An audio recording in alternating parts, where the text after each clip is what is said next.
కనుక నీవు నీవు తడవు చేయుట ఎందుకు లేచి ఆయన నామం బట్టి ప్రార్థన చేసి ఎన్ని వచ్చిన అది 14 వచ్చిన 14 అప్పుడు అతడు మన పితరుల రైట్ ఈ మాట కావాలి. అప్పుడు అతడు పౌలు సాక్ష్యం ఇస్తున్నాడు, మన పితరుల దేవుడు తన చిత్తమును తెలుసుకొనుటకు ఆ నీతి మంతుని చూచుటకును ఆయన నోటి మాట వినుటకును నిన్ను నియమించి ఉన్నాడు. పౌలు సాక్ష్యం ఇచ్చింది ఏంటంటే, ఆ దమస్కు దగ్గరికి వెళ్ళినప్పుడు నన్ను దర్శించి అగ్నిస్తంభంలో నాతో మాట్లాడింది ఎవరో కాదు కానీ మన పితరుల దేవుడు అన్నాడు. హల్లెలూయా. పితరుల దేవుడు ఎవరు? అబ్రహాం, ఇస్సాకు, యాకోబుల దేవుడు ఎవరు? యెహోవా. ఆ యెహోవాయే నాతో మాట్లాడాడు, ఆయన నోటి మాట నేను విన్నాను అన్నాడు. అంత గొప్ప అద్భుతమైన సాక్ష్యము ఆ పౌలు అనుభవపూర్వకంగా కలిగి ఉన్నాడు ఆయన. హల్లెలూయా. కాబట్టి ఆ 9వ అధ్యాయం అనేది పౌలు దమస్కు గేటు దగ్గర పొందుకున్న అనుభవం. నెక్స్ట్ 10వ అధ్యాయము కొర్నేలి ఇంటి దగ్గర పౌలు వెళ్ళి పేతురు వెళ్ళి కొర్నేలి ఇంట్లో సుదీర్ఘమైన ప్రసంగం చేశాడు. పేతురు ప్రసంగం 10వ అధ్యాయం కొర్నేలి గృహంలో. తర్వాత 11వ అధ్యాయం కూడా పేతురు ప్రసంగం చేశాడు. 12వ అధ్యాయంలో యాకోబు చంపబడటము, సంఘము హింసించబడటం గురించి రాబడింది. ఇప్పుడు 13వ అధ్యాయం నుండి అపోస్తలుల కార్యం 13 నుండి 28 వరకు పౌలు 3 సువార్త దండయాత్ర కనిపిస్తా ఉంటాయి. 3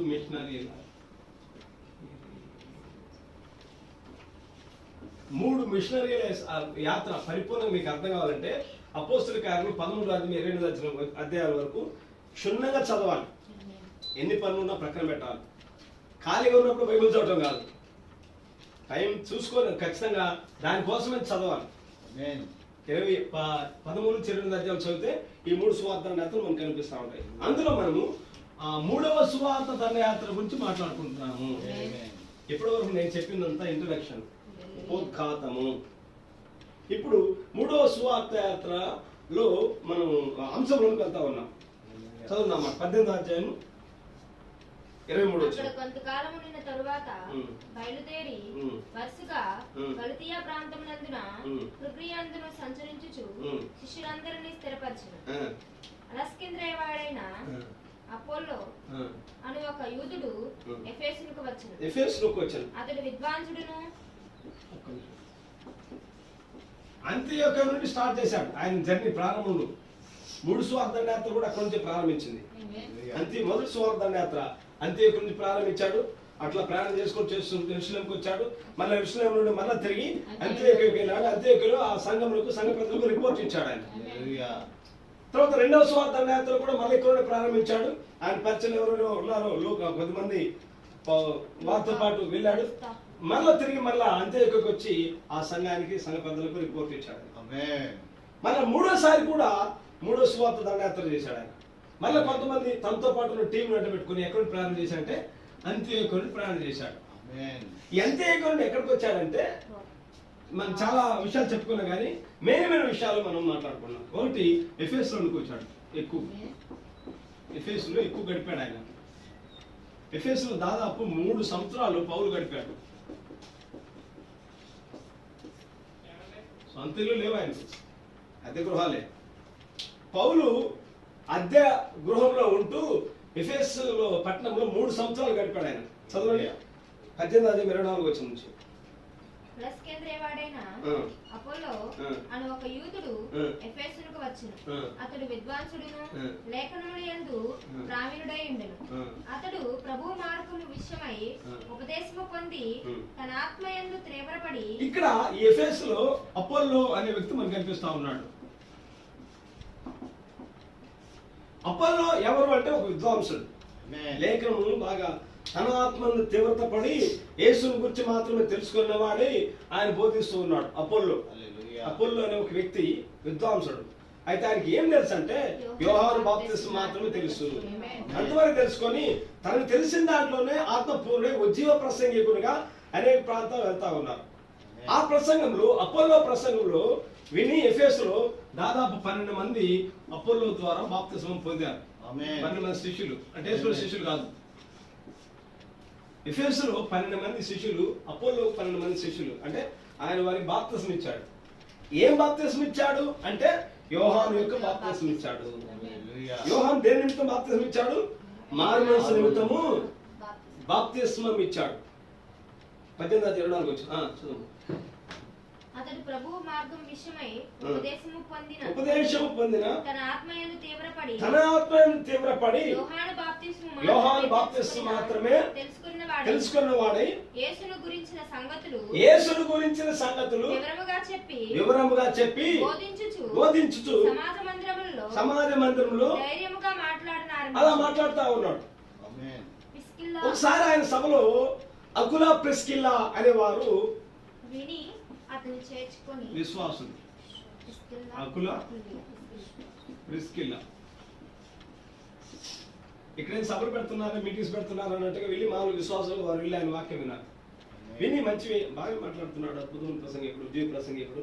అయితే యేసును మాత్రమే తెలుసుకున్నాడు, యోహాను బాప్తిస్మం మాత్రమే తెలుసుకున్నాడు అని వారు ఏం చేశారంటే ఆ ప్రసంగం అయిన తర్వాత పాస్టర్ గారు వందనాలండి, చాలా అద్భుతమైన ప్రసంగం చేశారు, చాలా బాగా చెప్పారు సార్, మీరు విమర్శ లేదు, విమర్శ చేయలేదు, చాలా బాగా చెప్పారు, మంచి మెసేజ్ సార్, ఒకసారి మీరు మా ఇంటికి భోజనం రండి సార్ అని చెప్పి పిలిచి ఆ ఇంటికి వెళ్ళి భోజనం చేసిన తర్వాత అపోల్లోకు చదవాలి. అపోలో ప్రిస్కిల్లాలు విని అతన్ని చేర్చుకొని దేవుని మార్గము మరి పూర్తిగా అతనికి విశదపరచని విశ్వాసులు ఉద్యోగ ప్రసంగికునికి వాక్యం బోధించారు. విశ్వాసులు అకులా ప్రిస్కిల్లాలు సామాన్యమైన విశ్వాసులు. వాళ్ళు ఎక్కడ పెరిగారు? అకులా ప్రిస్కిల్లాలు పెరిగింది ఎక్కడ? పౌలు యొక్క విశ్వాసులు వాళ్ళు. పౌలు యొక్క విశ్వాసులు, పౌలు హస్తం కింద పెరిగిన మినిస్ట్రీ కింద పెరిగిన విశ్వాసులు ఉద్యోగ ప్రసంగికుడైన అపోలో చెప్పగానే అపోలో సంఘానికి వెళ్ళలేదు ఆయన. వీళ్ళు అపోలో పార్టీలోకి వెళ్ళలేదు. ఈ రోజుల్లో జరుగుతున్న భయంకరమైన బ్లండర్ మిస్టేక్ ఏంటంటే, ఒక సేవకుడికి కొంతమంది విశ్వాసులు నడిపించబడుతున్నప్పుడు, వాక్యం పరిపూర్ణంగా ఎదుగుదల కలిగి ఉన్నప్పుడు, ఆ తర్వాత ఇంకొక సేవకుడు పరిచయం అయితే ఆటోమేటిక్ జంప్ అవుతా ఉన్నారు. సంఘాలు జరుగుతున్న తంతు ఇది ఈనాడు. కానీ పౌలు పరిచయంలో మరి అకులా ప్రిస్కిల్లాలు రక్షించబడ్డారు కదా, అద్భుతమైన విశ్వాసులు కదా. మరి ఒకసారి పౌలు లేడు, అపోలో ఆయన వచ్చి వాళ్ళు బోధించాడు, అంటే సువార్త సభలు పెట్టాడు. ఆ మీటింగ్కి వెళ్ళారు, ఆయన వాక్యం విన్నారు. విని మరి వెంటనే అకులా ప్రిస్కిల్లాలు అపోలో దగ్గరికి వెళ్ళలేదే. అపోలో గొప్ప ప్రసంగికుడని అపోలో విశ్వాసంగా మార్చబడ్డారా? అపోలో దగ్గరికి వెళ్ళినా కానీ ఆ వాక్యం విన్నా కానీ వీళ్ళ కాపురం అంటే పౌలే. పౌలు పరిచయంలో అద్భుతంగా పెంచబడే విశ్వాసులు వాళ్ళు, వాక్యంలో పెంచబడే విశ్వాసులు. కాబట్టి అపోల్లోను కూడా పిలిపించి అపోల్లోకు బోధనలు పెట్టి అపోల్లోకు దేవుని మార్గం గురించి పరిపూర్ణంగా విశదపరిచారు. ఇప్పుడు ఈ రోజులు అక్కమక్కర్లేదు. ఒక రాజకీయ నాయకుడు పార్టీలు జెండాలు ఎలా మారుస్తా ఉన్నారో విశ్వాసులు కూడా సంఘాలు మారుస్తా ఉన్నారు. ఆ పాస్టర్ కాబట్టి ఇంకో పాస్టర్, ఆ పాస్టర్ కాబట్టి ఇంకో పాస్టర్. అదేంటంటే ఆ పాస్టర్ మంచోడు కాదు, అదేంటంటే ఆ పాస్టర్ అట్లా, ఈ పాస్టర్ ఇట్లా అంటున్నారు. కానీ వాక్యంతో నిలబడిన వాళ్ళు తక్కువ. రెస్పెక్ట్స్ అనే వర్తమానం చూడండి. గౌరవంలో అనే మెసేజ్ అది ప్రవక్త చెప్పారు. గౌరవంలో అనే మెసేజ్ ఏం చెప్పారు? కాలేబు యెహోషువలు వారు పౌలు యొక్క మోషే విశ్వాసులే కదా. ఏం చెప్పాను కదా, పౌలు ప్రవక్త చెప్పాడు. కాలేబు యెహోషువలు వారు మోషే తప్పు చేసినా ఉప్పు చేసినా మోషే పక్షాన్ని నిలబడ్డారు అంటాడు. Real believer. ఎందుకంటే మోషే ద్వారానే వాళ్ళు వాగ్దానం చేసించారు. కాబట్టి అపోలో ప్రిస్కిల్లాలు అపోలో వాక్యం విన్నా కానీ అపోలో పార్టీలో చేరలేదు, అపోలో సంఘంలో చేరలేదు, అపోలో విశ్వాసంగా మార్చబడలేదు. యెజబెలు మతం అనే వర్తమానంలో ప్రవక్త ఏం చెప్పారు? యెజబెలు ఆహాబు. యెజబెలు ఆహాబుకు ప్రవక్త అయిన ఏలియా శత్రువు. ఎందుకంటే ఆయన ఖండితంగా వాక్యం బోధిస్తా ఉన్నాడు కాబట్టి ఆయన శత్రువుగా వచ్చారు. కానీ ప్రవక్త అన్నాడు, ఆహాబుకు పాస్టర్ ఏలియానే, యెజబెలు కూడా పాస్టర్ ఏలియానే. అంతే. ఏం మా పాస్టర్ కాదండి, మేము కొత్త పాటలో చేరాము, ఇంకో సేవకుని మేము వెంబడిస్తున్నాము అనేది కాదు. జన్మ అనేది ఒక స్థానంలో ఉంటుంది, పుట్టుక అనేది ఒక తండ్రి దగ్గర ఉంటుంది. అంతేగాని అక్కడ నుండి వెళ్ళిపోయిన తర్వాత ఇంకొక పాస్టర్ దగ్గరికి మా పాస్టర్ ఎలా చెప్పగలరు? అంటే సంథింగ్ ఏదో తేడా ఉంటుంది అనమాట. జన్మలో పుట్టుకలో ఏదో తేడా ఉంటుంది. కాబట్టి అకుల ప్రిస్కిల్లాలు కాపులు ఎవరంటే పౌలే. పౌలు పరిచయం రక్షించబడ్డారు కాబట్టి ఈ బీజాలు ఆయన పరిచయం అద్భుతమైన వర్తమానం విన్నారు వాళ్ళు. కాబట్టి 100 ఇంటర్నేషనల్ ప్రసంగికులు వచ్చి ఇంటి ముందు కూటలు పెట్టినా కానీ వాళ్ళు అక్కడికి వెళ్ళలేదు. వెళ్ళినా ఆ యేసుక్రీస్తు గురించిన మార్గము, పౌలు చెప్పిన మార్గం గురించి స్పష్టంగా బోధించారు వీళ్ళు. కాబట్టి ఎఫెసు సంఘంలో కొన్ని కార్యాలు జరిగాయి. అపోల్లో ఉన్నాడు, తర్వాత అకుల ప్రిస్కిల్లాలు ఉన్నారు, పౌలు ఉన్నారు. వీరు అద్భుతమైన పరిచయం కలిగి ఉన్నారు. అయితే వీళ్ళు 12 మందికి అపోలో బాప్తిసం ఇచ్చాడు. ఇప్పుడు 19వ చదవండి. అపోస్తలుల కార్యం 19వ అధ్యాయం. అపోల్లో కొరింథీలో ఉన్నప్పుడు జరిగినదేమనగా పౌలు పై ప్రదేశంలో సంచరించి పై ప్రదేశంలో సంచరించంటే అంతకుముందు చెప్పుకున్నా కదా, రాసుకున్నాం. గల్తియా, పృగియా, గల్తియా ప్రాంతం ఉన్న ఆ ప్రాంతాలన్నింటి సంచరించాడు. ఒక్కొక్క పట్టణం ఒక్కొక్క ప్రాంతం అని పేరు రాలేదు కానీ ఆ పై ప్రదేశం గల్తియా, పృగియా ఆ ప్రాంతంలో అందరూ సువార్త ప్రకటన చేసుకుంటూ ఎఫెసుకు వచ్చాడు. ఎఫెసుకు వచ్చాడు. ఇక్కడ రాగానే కొంతమంది సంఘం కనబడినారు, కొంతమంది విశ్వాసులు కనబడ్డారు. వాళ్ళు కొద్దిగా వాక్యం తెలుసు కాబట్టి వెరీ గుడ్, మాకు కావాల్సింది వీళ్ళే. కొంచెం వాక్యం తెలిసిన వాళ్ళతో అయితే మనం మాట్లాడవచ్చు. ఇంకా ప్రారంభ పాఠాలు బోధించే టైం కాదు అక్కడ. పౌలు మార్మోస్ పొందండి, బాప్తిసం మార్మోస్ పొందండి, మీరు రక్షణ పొందండి, ఇంకా మీరు దొంగతనం చేయదు, అవి చేయదు, ఇవి చేయదు, పాతకాలం అంటే ప్రారంభ పాఠాలు బోధించే టైం కాదు పౌలుది. ఎవరు విశ్వాసం ఉన్నారంటే వారికి వాక్యం బోధిస్తా ఉన్నాడు లోతైన విషయాలు. అయ్యా మీరు విశ్వాసం? సార్ విశ్వాసం ఉన్నారు, మా గొప్పల్లో నేను బోధించాను శిష్యులు. అప్పుడు వెంటనే పౌలు అడిగిన ప్రశ్న ఏంటంటే 19వ అధ్యాయం మీరు చదివినట్లయితే, మీరు విశ్వసించినప్పుడు పరిశుద్ధాత్మను పొందితిరా అని అడిగాడు. వారు పరిశుద్ధాత్ముడు ఉన్నాడన్న సంగతి మేము వెళ్ళలేదని చెప్పి పౌలు వారిని దర్శించి ఒకేసారి పరిశుద్ధాత్మ గురించి మాట్లాడాడు. మీరు విశ్వసించారు, విశ్వాసమే కదా? అవును సార్, మేము బిలీవర్స్. మీకు పరిశుద్ధాత్మ ఉన్నాన్న సంగతి మీకు తెలుసా? సార్ మాకు అట్లాంటి ఏం తెలియదండి, ఇక్కడ మాకు పరలోక ప్రార్థన తప్ప మాకు ఇక్కడ ఏం నేర్పించలేదన్నారు. అపోలో అంటే బాప్టిస్ట్ వాళ్ళు అనమాట. వాళ్ళకి అక్కడ నేర్పించేది ఏంటంటే కూర్చున్న పరలోక ప్రార్థన, లేచిన పరలోక ప్రార్థన. మాకేం తెలుసు? మేము నేర్చుకునేది ఏంటంటే జనవరి పండుగ ఎప్పుడు, క్రిస్మస్ పండుగ ఎప్పుడు, ఈస్టర్ పండుగ ఎప్పుడు, లెంట్ డేస్ ఎప్పుడు, సంఘక్రమం ఎలా ఉండాలి, పాస్టర్ ఎలా కూర్చోబెట్టాలి, ఎలా నిలబెట్టాలి, ఎంత జీతం ఇవ్వాలి, ఆయన ఎప్పుడు మనం క్లోజ్ చేయాలి, ఏ పాస్టర్ మనం మార్చాలి, ఎన్ని సంవత్సరాలకు ఒకసారి పాస్టర్ పెట్టుకోవాలి, సంఘం యొక్క సందాలు ఎంత వస్తాయి, ఏ విధంగా సంఘం కట్టుబడి చేయాలి, మా ఫ్యాన్లు ఎవరు ఇచ్చారు, బండ్లు ఎవరు ఇచ్చారు, సంఘ పెద్దలు ఎవరు, ట్రెజరీలు ఎవరు, ఇవే తెలుసు మాకు. అంతేగాని పరిశుద్ధాత్మ అంటే ఏమిటి, పరిశుద్ధాత్మ అనుభవం అంటే ఏంటే అసలు మాకు ఆ గొడవే తెలియదన్న. హల్లెలూయా. అప్పుడు పౌలుకు అనుమానం వచ్చింది.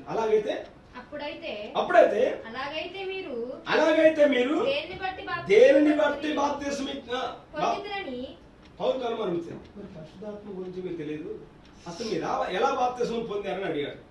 ఎందుకంటే పౌలుకు అపోస్తలుల కార్యం 2:38 చదవండి, అది అలాగే ఉంచి. అపోస్తలుల కార్యం 2:38.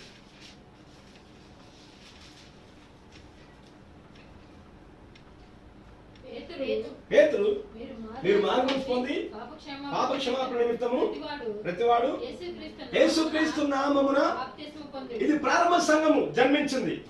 పేతురు మొట్టమొదటి ప్రసంగం చేశాడు పరిశుద్ధాత్మ పొందుకొని, మీరు మార్గం పొంది ప్రతివాడు యేసుక్రీస్తు నామమున బాప్తిసం పొందాలి, అప్పుడు మీరు పరిశుద్ధాత్మ వరమును.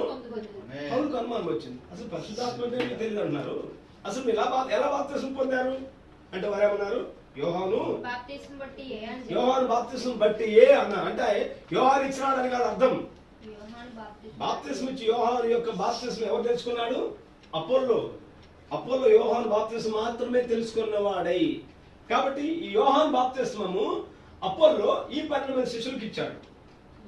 కాబట్టి వీళ్ళే డైరెక్ట్ గా మేము అపోల్లో ద్వారా పొందినామని చెప్పకుండా మేము యోహాను బాప్తిసం మాత్రమే పొందామని చెప్పారు. అప్పుడు పౌలు వివరించాడు, యోహాను తన వెనుకోవచ్చు అని అనగా యేసందు విశ్వాసం ఉంచవాలని చెప్పుచు, నేను చెప్పేది కరెక్ట్గా, ప్రభువునందు విశ్వాసం ఉంచవాలని చెప్పుచు మారు మనసు నిమిత్తం మీకు బాప్తిసం ఇచ్చారు. ఇప్పుడు మీరు ఏ కాలంలో ఉన్నారంటే పెంతెకొస్తు కాలం అయిపోయింది, సంఘం జన్మించడం అయిపోయింది, పేతురు లేచి ప్రసంగం చేశాడు, పరలోక రాజ్య తాళం చెవులు తీసుకొని యేసుక్రీస్తు నామం అనేది క్రైస్తవ సంఘాన్ని దేవుడి ఇచ్చిన తాళం చెవి. అరే యేసుక్రీస్తు నామమున బాప్తిసం ప్రకటించబడిన తర్వాత కూడా మీరు మళ్ళా యోహాను బాప్తిసం అంటారేంటి, యోహాను బాప్తిసం పొందుతారేంటి? అది ఇప్పుడు చల్లదు. దేవుడు ఋతువులకు సరిపడు ఆత్మీయ ఆహారం ఇస్తాడు. హల్లెలూయా. నోవాహు ఉన్నాడు.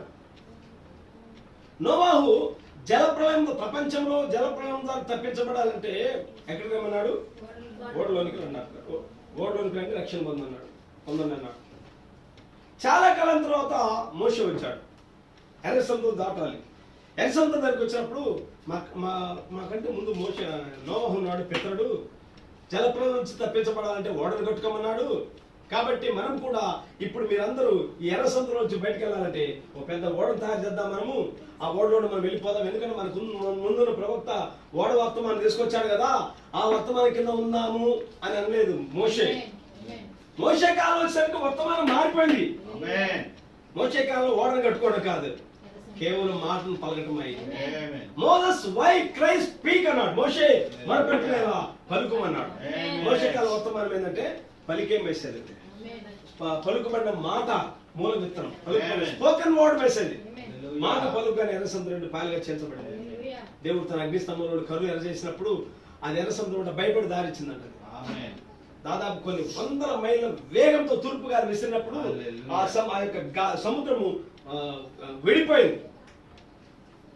90 అడుగులు లోతుంది ఎర్ర సముద్రం.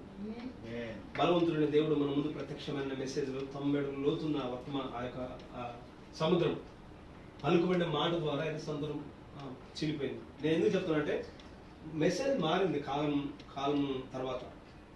నోవా కాలం వర్తమానం వేరు, మోషే కాలంలో ఉన్న వర్తమానం వేరు. అలాగే ఇక్కడ పౌలు ఉన్న కాలంలో యేసుక్రీస్తు బాప్తిస్మము. ఎందుకంటే పెంతెకోస్తు పేతురు బోధించిన బోధ అప్పటి నుంచి యేసుక్రీస్తు బాప్తిస్మం అనేది ప్రారంభించబడింది.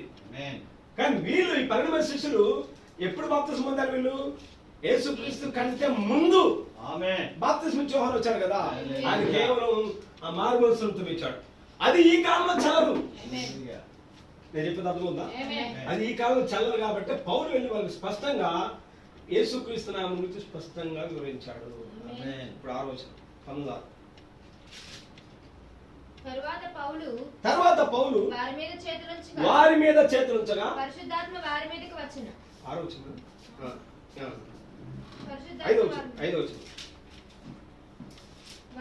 వారు ఆ మాటలు విని ప్రభువైన యేసు నామమున బాప్తిస్మము పొందిరి. హల్లెలూయా. ఈ యొక్క అపోలో యొక్క 12 మంది శిష్యులు మరలా పౌలు యొక్క వర్తమానం అంగీకరించి ప్రభువైన యేసుక్రీస్తు నామమున బాప్తిస్మం పొందారు. అది పౌలు 3వ మిషనరీ యాత్రలో ఫలితం, పరిచర్య ఫలాన్ని పొందుకున్నాడు అన్నాడు ప్రవక్త. పౌలు తన పరిచర్య గాలి కలిసినట్టుగా లేదు, ఆయన పరిచర్యకు ఫలం ఉన్నది. ఆయన ఎక్కడ అడుగు పెట్టినా కొద్దిమంది ఉన్నారు. వారు ఆ పరిచర్యలో రక్షణ పొందుకున్నారు, ఆ వర్తమానం కింద ముద్రించబడ్డారు. ఎఫెసు సంఘంలో పౌలు పరిచర్య ఫలాన్ని పొందుకున్నాడు ఆయన. హల్లెలూయా. ఆ తర్వాత అక్కడి నుంచి 19:8 వచ్చిన నుండి తరువాత అతడు సమాజ మందిరంలోనికి వెళ్ళి ప్రసంగించుచు దేవుడి రాజ్యమును గురించి తర్కించుచు ఒప్పించుచు ధైర్యంగా మాట్లాడుచు 3 నెలలు గడిపాను. ఇక్కడ అదే ఆ ప్రాంతంలో తురన్ను అనే ఒక పాఠశాల ఉన్నది. మీరు చదివారు కదా? తురన్ను అనే ఒక పాఠశాల తర్కించుచు వచ్చి తురన్ను అనే ఒక పాఠశాల ఉన్నది. ఆ మాట మిస్ చేసి చదివారు. ఒక్క మాట మిస్ చేసి మనకు కావాల్సిన అదే పాయింట్ కదా. అయితే కొందరు కఠినపరిచిన వారై ఒప్పుకొనక జన సమూహం ఎదుట ఈ మార్గంను దూషించుచున్నందున అతడు వారిని విడిచి శిష్యులను ప్రత్యేకపరచుకుని ప్రతిదినము తురన్ను అను ఒకని పాఠశాలలో తర్కించుచు వచ్చింది. ఇక్కడ ఒక స్కూల్ ఉంది, ఒక స్కూల్. ఆ స్కూల్ పేరు తురన్ను అనే పాఠశాల. ఆ తురన్ను అనే పాఠశాలలో పౌలు అక్కడ ప్రతిరోజు కలుసుకొని దేవుని వాక్యం గురించి మాట్లాడేవాడు, ధర్మశాస్త్రం గురించి, యేసుక్రీస్తు గురించి మాట్లాడుకుంటూ వచ్చేవాడు. నేను చరిత్రలో సందర్భం రాసుకున్నాను, చదువుతాను గమనించాలి. తురన్ను అనే పాఠశాల గురించి. తురన్ను అన్న అతడు తత్వశాస్త్ర పండితుడు. అతని పాఠశాలలో పౌలు ఉదయం 11 గంటల నుండి సాయంకాలం 4 గంటల వరకు బోధించేవాడు. ఆ ఆ పట్టణములు చాలా వేడిమిగా ఉండటం వలన ఉదయకాల పని 11 గంటలకు ఆపేస్తారు. సాయంత్రము వాతావరణం చల్లబడిన తర్వాత 4 గంటలకు మొదలు పెడతారు. కనుక ఖాళీ సమయంలో విశ్రాంతి పొందుతుంటారు. కానీ పౌలు అట్టి వేడిమి గల సమయంలోనే సువార్త ప్రకటించాడు. శిష్యులు కూడా ఎండను లెక్క చేయక వాక్యం అంగీకరించారు. సువార్త ప్రకటించాలన్న ఆసక్తి పౌరులు గమనించున్నారు. అది ఎండ, వర్షమా, వీడ అనేది కాదు. ఆయన ఉన్న తపన, తృష్ణ ఏంటంటే వాక్యం బోధించాలి. ఎప్పుడు బోధించాలి? రాత్రంతా మన జీవితాలు సగం జీవితం నిద్రపోతా ఉంది, గుర్తుపెట్టుకోవాలి. సగం జీవితం నిద్రపోతాం, అంతా గుర్ర పెట్టి హ్యాపీగా నిద్రపోతూ ఉంటాం. పగలంతే లేదే ఒక గంట సేపు లేకపోతే గంట సేపు కూర్చొని విశ్రాంతి పొంది మళ్ళీ అలసిపోయి తినామని మళ్ళీ నిద్రపోతూ ఉంటాం. ఎక్కువ జీవితం నిద్రకే గడుపుతూ ఉంటారు. కానీ పౌలు ఏమన్నాడు? రెండవ తిమోతికి రాసిన పత్రిక 4వ అధ్యాయం 2వ వచనం. 2వ తిమోతికి రాసిన పత్రిక 4వ అధ్యాయం 2వ వచనం.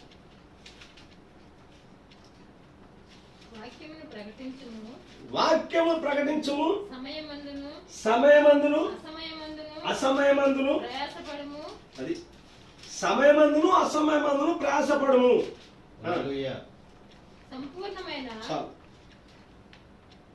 ఇది మాత్రం ప్రేయర్ టైం బ్రదర్. ఈ టైంలోనే బైబిల్ చదవాలని ఏం లేదు. సమయమందు కానీ అసమయమందు కానీ, అది ఎండాకాలం కానీ, వానాకాలం కానీ, వర్షాకాలం కానీ, అది పగల టైం అయినా కానీ, రాత్రి టైంలో కానీ వాక్యం చదవాలి. నీకు మనశ్శాంతి లేకపోతే వాక్యం చదువు. నీకు నిద్ర పట్టకపోతే లేచి వాక్యం చదువు, లైట్ వేసుకొని. ఊరిక దుప్పటి కప్పుకొని కళ్ళు మూసుకొని మంచం మీద అటు ఇటు దొరలాడితే ఏ ప్రయోజనం లేదు. నిద్ర పట్టకపోతే ఖచ్చితంగా లేచి మొహం కడుక్కొని బైబిల్ ముందు వేసుకొని చదవాలా. హల్లెలూయా. ఎక్కువ బోధించాలని జనాలు అలవాటు పడుతున్నారు కానీ బైబిల్ చదవడానికి అలవాటు పడలేదు. బైబిల్ ఎక్కడ ఏముందో తెలియదు, ఎన్ని గ్రంథాలు ఉంటాయో తెలియదు, దేవుని ప్రణాళిక ఏంటో తెలియదు, దేవుని విధానం అంటే ఏంటో తెలియదు. ఈ బైబిల్ అనేది జిగ్సా పజిల్ లాగా ఉంటుంది. ఒక లేఖనం ఒక చోట ఉంటుంది, ఇంకొక లేఖనం ఇంకొక చోట ఉంటుంది. ఆ విధానం ఎలా సమకూర్చుకోవాలో తెలియదు. నేను కూడా 4 మాటలు బోధిస్తున్నామని చెప్పేసి బోధిస్తా ఉన్నా.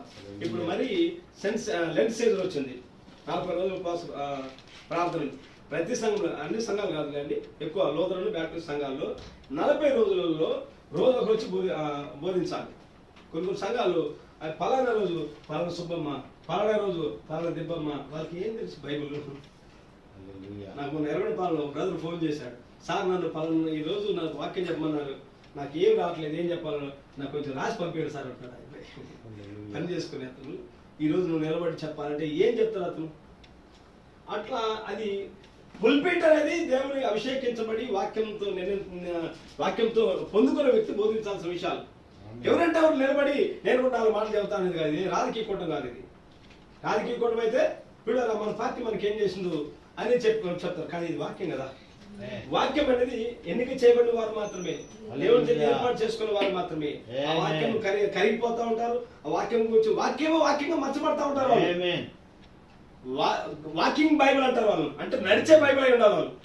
ఏదో పేపర్ 4 రాసుకొని 4 రెఫరెన్స్లు చూసుకొని చెప్పేది కాదు. నిలబడి నువ్వు లేస్తే నువ్వే ఒక బైబిల్ అయి ఉండాలి. హల్లెలూయా. తర్వాత ఈ తొరన్న పాఠశాలలో పౌలు వెళ్ళి ఎక్కువ తర్కించేవాడు. కొద్దిమంది ఎక్కువగా ప్రపంచానికే గొప్ప ఆయన శిష్యులు అందజేశారు ఈ పాఠశాలలో వర్తమానంలోనే. తర్వాత అక్కడ నుండి మరలా 19వ అధ్యాయం 11 నుంచి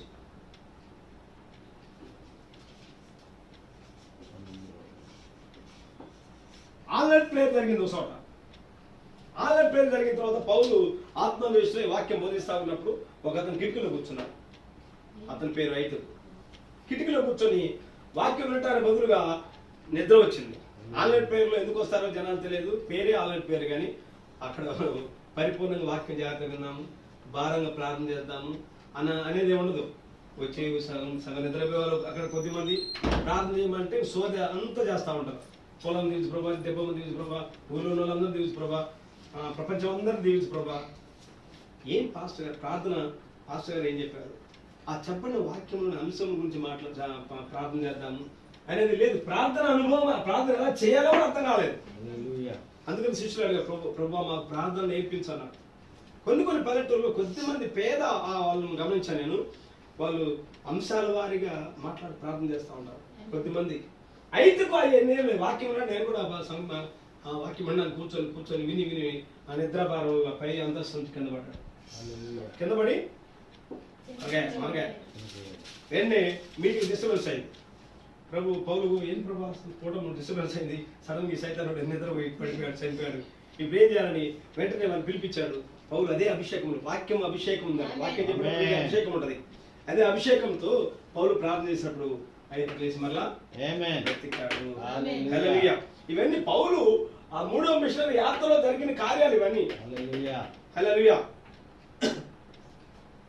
ఆ ప్రాంతంకి వెళ్ళాడు, కొంతమంది పార్టీ పక్షాన్ని నిలబడ్డారు. ఈ ప్రాంతానికి వెళ్ళారు, కొంతమంది పార్టీ పక్షాన్ని నిలబడ్డారు. మన పార్టీ జెండా ఎగరేద్దాము, మనం పార్టీని ఏర్పాటు చేద్దాము. అందుకోసం పౌలు లేడు.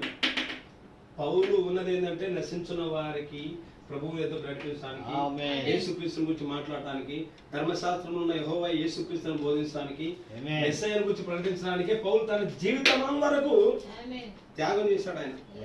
హల్లెలూయా. తర్వాత 19వ అధ్యాయం 21 చదువుకుందాం. తిమోతి ఎరస్తులను 19:21. ఇలాగ జరిగిన తర్వాత పౌలు మాసిదోనియా అంకయ దేశముల మార్గమున వచ్చి యెరూషలేమునకు వెళ్ళవలెనని మనసులో ఉద్దేశించి, నేనెక్కడికి వెళ్ళిన తరువాత రోమాకు కూడా చూడవలనని అనుకోలేను. అప్పుడు తనకు పరిచర్య చేయు వారిలో తిమోతి, ఎరస్తు అను వారిని ఇద్దరిని మాసిదోనియాకు పంపి, ఇక్కడ మాసిదోనియాకు ఆయనతో పాటు శిష్యులు పంపించాడు. తిమోతి, ఎరస్తు అనే వాళ్ళు. నేను ఈ ప్రాంతంలో నిలబడుతున్నాను, తిమోతి, ఎరస్తు, మీరు మాసిదోనియా ప్రాంతానికి వెళ్ళండి, అక్కడ సువార్త ప్రకటన చేయడానికి. పౌలు ప్రార్థన చేసి అభిషేకించి పౌలు పరిచర్యలో రక్షించబడిన వాళ్ళు వెళ్ళారు మాసిదోనియాకు. ఇక్కడ అనేక మంది చేస్తున్న బ్లండర్ మిస్టేక్ ఏంటంటే, గుర్తుపెట్టుకోవాలి, దేవుడు నాతో మాట్లాడాలి, దేవుడు నాతో మాట్లాడితే నేను సేవకు వెళ్తాను బ్రదర్, దేవుడు నాతో మాట్లాడాలి బ్రదర్ అంటున్నారు. అదని పిచ్చి మాటలు. దేవునితో మాట్లాడటం ఉంచు. ఈ కాల ప్రవక్త విలియం బ్రెన్హం అన్నాడు, ఈనాడు ప్రతి వారు దేవుడు నాతో మాట్లాడు అంటారు. దేవునితో మాట్లాడటం అలా ఉంచు. దేవదూత మాట్లాడినా నువ్వు తట్టుకోలేవు అంటాడు. దేవదూత మాట్లాడినా నువ్వు తట్టుకోలేవు. దేవుడు మాట్లాడితే నువ్వు ఏడ తట్టుకుంటావు? సేనా పర్వతం ఒకసారి దేవుడు దిగి వచ్చినప్పుడు ఆ తాకిట్గా తట్టుకోలేపారు కింద వాళ్ళు భయపడ్డారు. యెహోవా మోషేతో మాట్లాడుతున్నప్పుడు ఆ సేనా పర్వతం కొండ వణికింది. ఆ గజగజ వణుకున్నప్పుడు కింద వాళ్ళు భయపడ్డారు. అయ్యా, మోషే మాట్లాడితే చాలు, దేవుడు మాట్లాడితే మేము తట్టుకోలేకపోతున్నాడు. సింపుల్ అంటారు, దేవుడు నాతో మాట్లాడాడు, దేవుడు నాతో మాట్లాడతాడు. దేవుడు కాదు, దేవుడు ఎన్నుకున్న పాత్రలు కొంతమంది ఉన్నారు.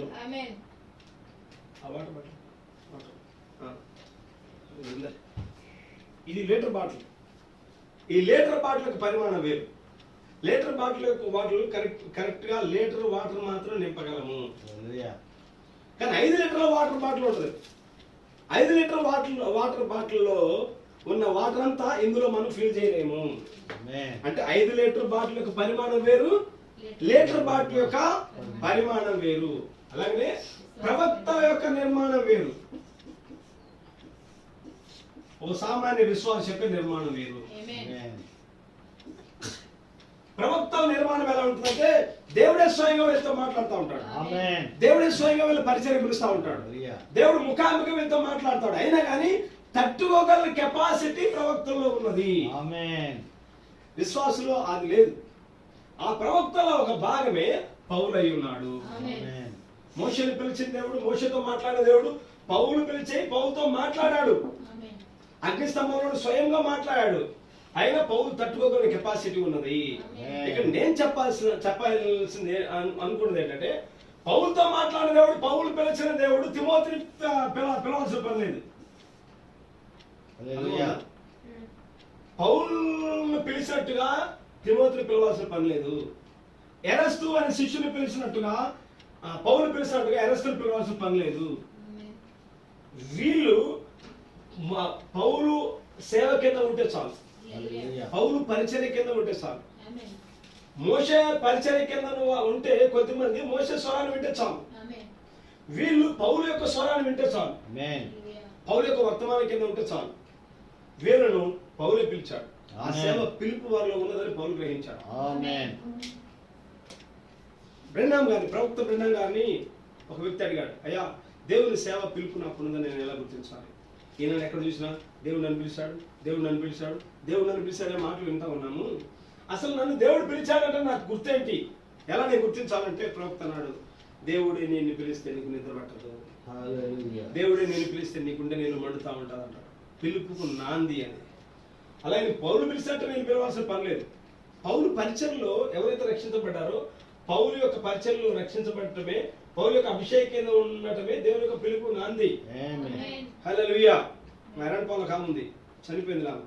ఆమెకి 24 గంటలు కూర్చొని లేసిన దేవుడు మాట్లాడతాడు. దేవుడు నాతో మాట్లాడు, నా కుమార్తె తెల్లారిందిలే, లేమలే, ముంగడుకో, బియ్యం అడిగి పెట్టుకో, ప్రతిదీ దేవుడు మాట్లాడతానని అబద్ధ సాక్ష్యం చెప్పి చనిపోయినా. అబద్ధాలు మాట్లాడుతా ఉన్నారు జనాలు, అబద్ధ సాక్ష్యం చెప్తా ఉన్నారు. కానీ దేవుడు వాక్యమై ఉన్నాడు. వాక్యం ద్వారా దేవుడు ఒక వ్యక్తిని పిలిస్తే ఆ వ్యక్తి లోకంలో అన్నిటికంటే ఎక్కువగా దేవునికి ప్రాధాన్యత ఇస్తాడు. ప్రభు అన్నాడు కదా, నీ కుటుంబం కంటే, భార్య కంటే, బిడ్డల కంటే, కుటుంబం కంటే, అన్ని లోకం కంటే, నీ ప్రొఫెషనల్ కంటే, నీ వృత్తి కంటే ఎక్కువగా యేసుక్రీస్తుని ప్రాణాధారంగా ఎంచుకుంటావు. హల్లెలూయా. కాబట్టి వీళ్ళను ఆ మాసిదోనియాకి పంపించారు. మాసిదోనియా అంటే గ్రీక్.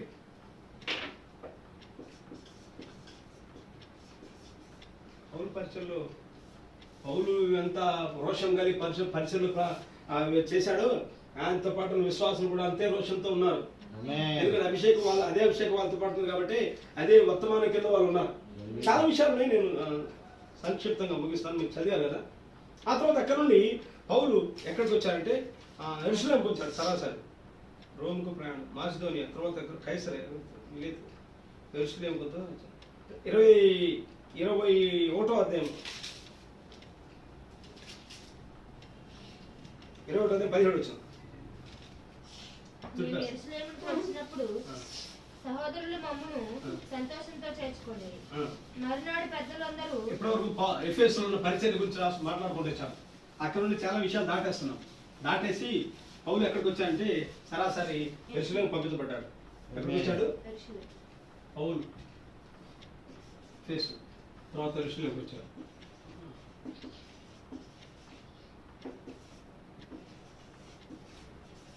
యెరూషలేములో కాదు ఆయన అనుభవం చూద్దాం మనం. యెరూషలేముకి వచ్చాడు. యెరూషలేములో ఆయన పౌలు తన సాక్ష్యం బోధించుకుంటూ వచ్చాడు. పౌలు బంధించబడ్డాడు. 21వ వచ్చాడు, బంధించబడ్డాడు. అక్కడ పౌలు వాళ్ళతో వాదన చేశారు కొంతమంది. పౌలు 22వ 1 నుంచి 23 వచ్చిన చదివితే పౌలు వారితో వాదించాడు. పౌలు ఏ నేరం చేయలేదు, కానీ ధర్మశాస్త్రం గురించి మాట్లాడుకుంటూ వచ్చాడు. యెహోవాను నన్ను దర్శించాడు అగ్ని స్తంభంలో, నేను యేసుక్రీస్తుగా మారాను, ఆ ధర్మశాస్త్రంలో లేఖనాల్లో యేసుక్రీస్తు నెరవేర్చుతున్నాయనే విషయాన్ని ఎక్కువ పౌలు బోధించాడు. అది యూదులకు అది మింగుడు పడక పౌలు చంపాలని, పౌల మీద కుట్రపడి, మీరు అధ్యాయం చదివారు కదా, ఎక్కువగా అవే విషయాలు పౌలు చంపడానికి ఎక్కువగా నేరం మోపుకుంటూ వచ్చారు. తర్వాత సహస్రాధిపతి అనే వ్యక్తి దగ్గరికి వచ్చాడు. 22వ అధ్యాయం సహస్రాధిపతి దగ్గరికి 22వ అధ్యాయం 24 వచ్చిన సహస్రాధిపతి వాళ్ళు తీర్పు తీర్చేవాళ్ళే పౌలుకు. సహస్రాధిపతి దగ్గరికి తీసుకొచ్చారు పౌలు. 22వ అధ్యాయం 24 నుంచి వారు అతనికి విరోధముగా ఇలాగ కేకలు వేసిన హేతువేమో తెలుసుకొనుటకై సహస్రాధిపతి కొరడాలతో అతన్ని కొట్టి విమర్శింపవలనని చెప్పి కోటలోనికి తీసుకొని పొండని. వాక్యం ఏం తెలియదు, అధికారంలో ఉన్నది కాబట్టి ఇది వాక్యం ఏం చెప్తుంది, పౌలు చెప్పేదాంట్లో సత్యం ఎంత అని గ్రహించేది ఏముండదు. జనబలం చూసుకున్నారు కాబట్టి జనబలం అందరూ పౌలు చంపండి, సిలువేయండి, పౌలు కొట్టండి అని అన్నారు కాబట్టి రేపు పార్టీలో మనం నిలబడటానికి ఓట్లన్నీ మనకు కావాలి కాబట్టి జనాల పక్షాన పౌలు ఏం చేశారంటే కొట్టించారు. పౌలు కొట్టించారు. ఆ తర్వాత మళ్ళా సన్నిధి 22వ అధ్యాయం 30 వచనం 12వ వచనం 30 వచనం అక్కడ నుండి సన్నిధిని సభ ముందుకు పౌలు తీసుకొని రాబడ్డాడు. కొద్దిగా ముగిస్తాను. సన్నిధిని సభకు పౌలు తీసుకొని రాబడ్డాడు. సన్నిధిని సభలో అంటే కొంతమంది పెద్దలు ఉంటారు, యూదులో పెద్దలు అందరూ ఉంటారు, వాళ్ళందరి మెయిన్ సభ అనమాట. వాళ్ళకి ఈనాడు ఏ విధంగా కొన్ని సభలు ఉన్నాయో, ఐక్యరాజ్య సమితి అట్లా ప్రపంచ దేశాలకు అట్లా ఉన్నదో, యూదులకు సన్నిధిని సభ అనేది ప్రాముఖ్యమైన సభ. అందులోనికి ఆ పెద్ద సభ దగ్గర పౌలు తీసుకొచ్చాడు. అక్కడ మన పౌలు తన సాక్ష్యం బోధించుకుంటూ వచ్చాడు ఆయన. తర్వాత పౌలు చంపడానికి కొట్టబడినారు. తర్వాత ఫేలిక్స్ అనే వ్యక్తి 23 వచ్చిన ఫేలిక్స్ ఎవరంటే గవర్నర్. 22 తీసుకుంటాం. 23 వచ్చిన 23. తరువాత అతడు శతాధిపతులు ఇద్దరిని తన యొద్దకు పిలిచి కైసరయ వరకు వెళ్ళటకు 200 మంది సైనికులను 70 మంది గుర్రపు రౌతులను 200 మంది ఈటెల వారిని రాత్రి 9 గంటలకు సిద్ధపరిచి పౌలును ఎక్కించి అధిపతి అయిన ఫెలిక్స్ వద్దకు పంపించాడు. ఈ శాస్త్రాధిపతి వీడి చేసిన చేశాడు, కొట్టించాడు, దుర్మార్గంగా ప్రజల పక్షాన్ని నిలబడ్డాడు. ఆ పౌలు చెప్పే వాదన వీడికి అర్థం కాలేదు, ధర్మశాస్త్రం తెలియదు, వాక్యం తెలియదు. ఈ గొడవ ఎందుకు నాకు తెలియదని వాడు ఏం చేశాడు, అక్కడ నుండి ఫేలిక్స్ దగ్గర పంపించాడు పౌలును.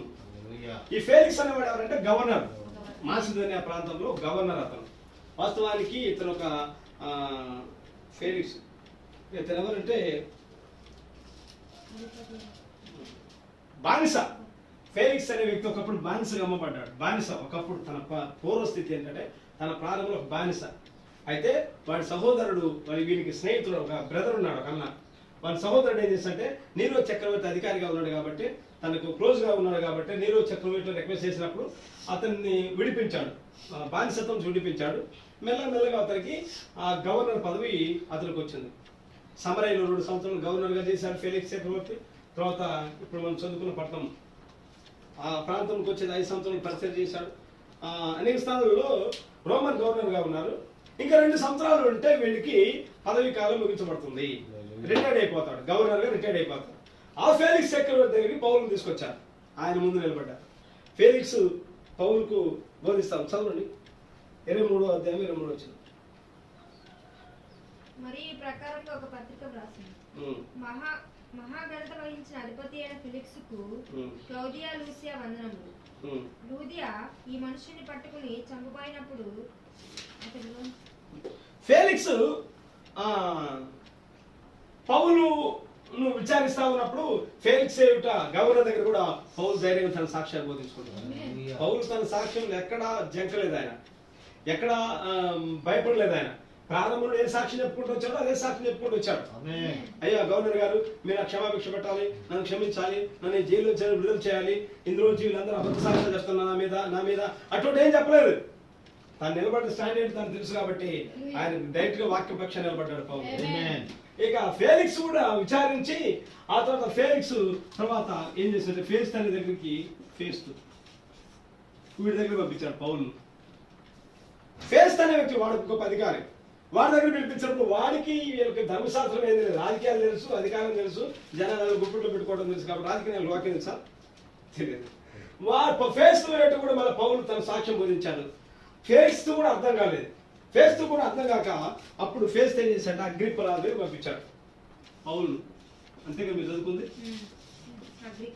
అగ్రిప్ప రాజు. తెలియక చాలా మంది కూడా ఫేలిక్స్ కూడా చక్రవర్తి అంటారు, ఫేలిక్స్ గవర్నర్. ఎవరు ఏంటో కూడా తెలిసి ఉండాలి ఖచ్చితంగా, బైబుల్ చదివేవాళ్ళు. అగ్రిప్ప అనేది రాజు. ఈ ఫేస్ట్ పౌలు విచారించి వీడికి నాకెందుకు ఈ గొడవంతా నాకు అర్థం కావట్లేదని డైరెక్ట్ గా అగ్రిప్ప రాజు దగ్గర పౌలు సరళ చేశాడు. ఫేస్తు అగ్రిప్పరాజు ఇద్దరు ఓ స్థలంలో కూర్చున్నారు. వాళ్ళ ముందు పౌలు లేచి మాట్లాడుతూ ఉన్నాడు. ఫేస్తు గురించి పౌలు అన్నాడు, సున్నం కొట్టిన గోడ అన్నాడు. అగ్రిప్పరాజు గురించి అగ్రిప్పరాజా నువ్వు రోమిడు అని మాట్లాడినప్పుడు అగ్రిప్పరాజు అన్నాడు, ఇంత సులభంగా నన్ను క్రైస్తవులుగా చూస్తున్నావని అన్నాడు. చూస్తున్నావే అని పౌలుతో చెప్పాను. అందుకు పౌలు సులభముగాను దుర్లభంగాను తమరు మాత్రము కాదు, నేడు నా మాట వినువారందరూ ఈ బంధకములు తప్ప నా వలే ఉండునట్లు దేవుడు అనుగ్రహించును గాక అని. ఆ వాదనలో ప్రజలేమో జనాలు సామాన్యుల వీధులేమో పౌలు చంపండి, పౌలు నాశనం చేయండి అని కుట్రమంటా ఉంటే వీళ్ళందరూ అసలు నీ బాధ ఏంటి, నువ్వు వాదించుకునే విషయం ఏంటి అంటే పౌలు ఒకటే చెప్తున్నాడు, నేను యూదుడను, నేను నా రోమ పౌరసత్వం పొందుకున్న వ్యక్తిని, నేను ధర్మశాస్త్రంలో క్షుణ్ణంగా ఎరిగిన వాడును, గమలీల పాదం దగ్గర నిష్ఠాగరిష్టను, నేను బెన్యామీను సంతానం నుండి వచ్చిన వ్యక్తిని, నేను కూడా ఒకప్పుడు యూదుడిని. వీరు నమ్ముతున్న ఆ యెహోవాని గురించి నేను ఆరాధించాను, ధర్మశాస్త్రం గురించి నాకు బాగా తెలుసు. అయితే నేను ఒక దినమున దమస్కు దగ్గరికి వెళ్ళినప్పుడు క్రైస్తవులు హింసించడానికి దేవుడు అగ్నిస్తంభంలో నన్ను దర్శించాడు, నాతో మాట్లాడాడు. నేను యేసుని స్వయంగా ఆ మాటలు విన్నాను. అప్పటి నుంచి నేను ఆయన నామ నిమిత్తం నిందలు అనిపిస్తున్నాను.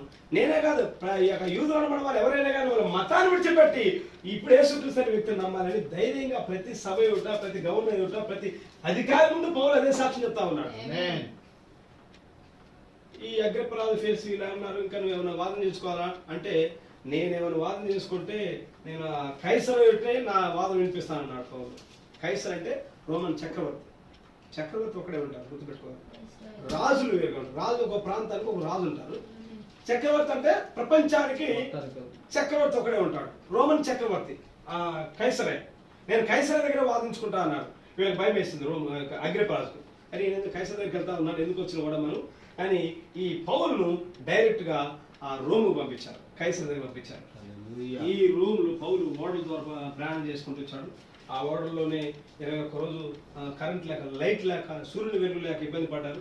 అతను ఎన్నో అనుభవ సాక్ష్యాలు మీరు చదివారు. రోమ్ వెళ్ళాడు.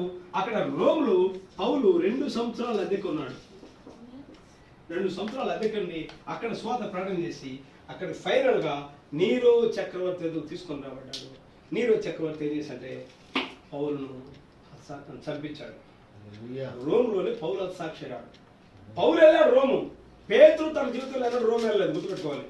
పేతురు ఎప్పుడు రోమ్ వెళ్ళలేదు. అయితే నా రోమన్ కథలు ఏమనుకున్నా అంటే పేతురు మా మొదటి బిషప్ అంటున్నారు.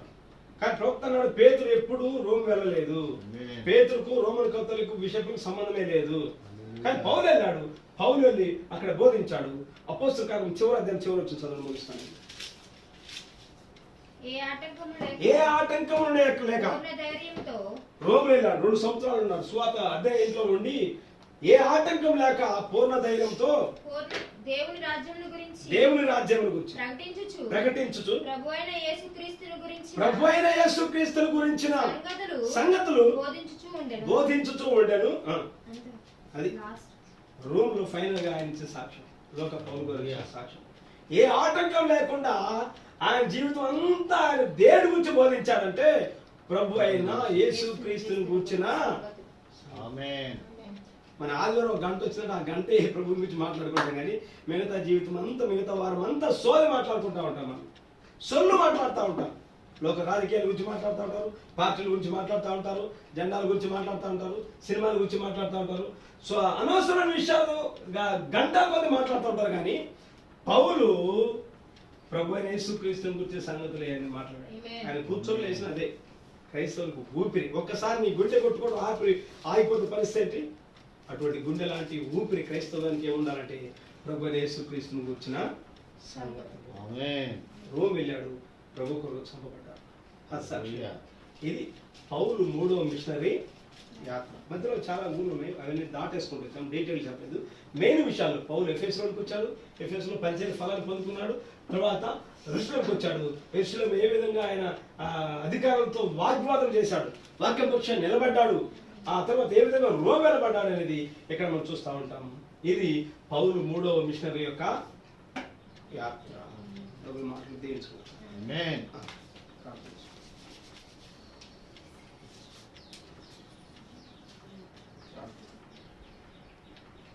ఇంకా మన కళ్ళ ముందలాగా కనబడతాము. అద్భుతం. మీరు ప్రపంచంలో ఏ గ్రంథం మీద చదవండి, ఒకసారి చదివితే 2 సార్లు బోర్ పడుతూ ఉంటుంది. ఏ కథ అయినా చదవండి, ఏ నవలైనా చదవండి, ఒకసారి చదివి 2 సార్లు చదవాలంటే పక్కన పడేస్తాను. కానీ ఈ గ్రంథము ఎన్నిసార్లు చదివినా అలసట లేని గ్రంథం ఇది, విసుంతలు లేని గ్రంథం ఇది. తింటున్న కొద్ది దాహం పుట్టించే గ్రంథం, తాగుతున్న కొద్ది దాహం పుట్టించే, తింటున్న కొద్ది రుచిని కలుగు చేసే గ్రంథం. పౌలు యొక్క సువార్త పరిచర్య యాత్ర, 3 సువార్త దండయాత్రలు. ఆయన కోసం కాదు, ఒక ఇల్లు కట్టుకున్నాము, ఒక కుటుంబం జాగ్రత్తగా ఉంచుకున్నాము, ఒక సంపాదన తెచ్చుకున్నాము, 4 జాగ్రత్తగా ఉన్నాము, ఇంకా గొప్ప గొప్ప ఉన్నతమైన స్థానం కలిగి ఉన్నాము. అందరి చేత అయ్యగారు అనిపించుకొని అందరి చేత గొప్ప పేరు ప్రఖ్యాత సంపాదించుకుందామని అనుకోవటానికి అందుకోసం పౌలు నిర్మించబడలేదు, అందుకోసం పౌలు పుట్టలేదు. పౌలు దేవుడు ఎందుకున్నది దేనికంటే నిందలు అనుభవించడానికి, శ్రమలు, ఆకలి దప్పులు, అవమానాలు, రాళ్ళతో కొట్టబడ్డాడు, రంపములతో ఆయన కోయబడ్డాడు, చెరసాల్లో వేయబడ్డాడు. ఒకటి తక్కువ 5 సార్లు 40 దెబ్బలు తిన్నాడు. అటువంటి పౌరు పరిచర్య ప్రపంచంలోకే గొప్ప ఆదర్శం, గొప్ప మాదిరి పౌరుడు. మొదటి సంఘంలో ఎఫెసు సంఘములకు గొప్ప వర్తమానికుడు పౌరుడు. దేవుని కుడి చేతుల్లో మొదటి నక్షత్రం పౌరుడు. ఆ మొదటి నక్షత్రం యొక్క 3 సువార్త దండయాత్రలు ప్రభు కృపను బట్టి మనం నేర్చుకోవడానికి మనకు పనుకున్నాడు. హల్లెలూయా, స్తోత్రం, స్తోత్రం, స్తోత్రం. పరిశుద్ధ దైవం తండ్రి, ఈ చిన్న గృహంలో నాయన మీరు కదిలాడు విధానం ఇస్తూ స్తోత్రం తెలుస్తున్నాం. ఇతమైన మాటలు మీరు ఫలం చేయండి. మరోసారి అంతరంగి గోరుడు మీరు మాట్లాడినారు. యేసుక్రీస్తుని దివ్య నామమున అడిగి విడుచు ప్రార్థన చేస్తున్నాము. ఆమేన్. చెప్పాలి ఆమేన్. ఆమేన్. ఆమేన్.